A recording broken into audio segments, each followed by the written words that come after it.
Nakakuha na ang COMELEC ng gagawa ng mga bagong vote counting machine para sa midterm elections. Magbabantay daw sila habang ginagawa ang mga makina para tiyaking walang aberya. Nasa frontline ng balitang yan si Mon Gualvez. Unanimous ang boto ng Commission on Elections Anbank sa pagpili ng Miru Systems Company Limited Incorporated bilang automated election provider sa 2025 elections. Ang kumpanya niyan ang inirekomenda ng Special Bids and Awards Committee na gawaran ng kontrata para sa 2025 elections. Napili raw ito ng COMELEC dahil nasunod ang kanilang terms of reference o yung mga hiling na features para sa automated counting machines o ACM.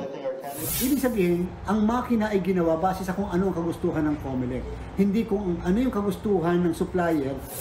Kahapon, personal na ipinakita sa COMELEC Anbank ang end-to-end technology demonstration ng ACM prototypes na gawa ng Miru. Binusisi ang features ng makina. At sa pagbibigay sa kanila ng kontrata, gagawin na yan ng Miru katuwang ang 3 pang kumpanya. Higit 17 billion pesos ang halaga ng kontrata. Nakatipid daw ang COMELEC ng 800 million pesos sa mababang offer na ito ng Miru. Inaasang i-deliver ng Miru ang 110,000 na ACM at higit 104,000 ballot boxes. Pati na ang higit 2,000 consolidation and canvassing system o yung CCS servers kasama ang laptops at printers. Gayon din ang printer at papel para sa higit 73 million na balota at verification sa mga ito. Mananatili namang nakabantay ang COMELEC sa pagbuo ng Miru sa mga ito, lalo na sa ACM.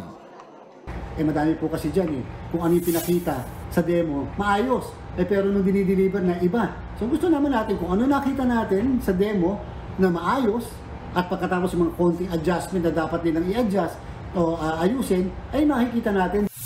Pero pagilinaw ng komisyon, ang National Printing Office pa rin na mangunguna sa pag-iimprenta. Pero sa Miru kukunin ang ibang gamit gaya ng papel. Nagpasalamat ang Miru System sa COMELEC sa pag-award sa kanila ng kontrata. Proud daw sila sa naipakitang serbisyo para sa COMELEC. Desidido rin daw silang magbigay ng dekalidad na serbisyo sa COMELEC habang nakamonitor ang komisyon sa kanilang produksyon.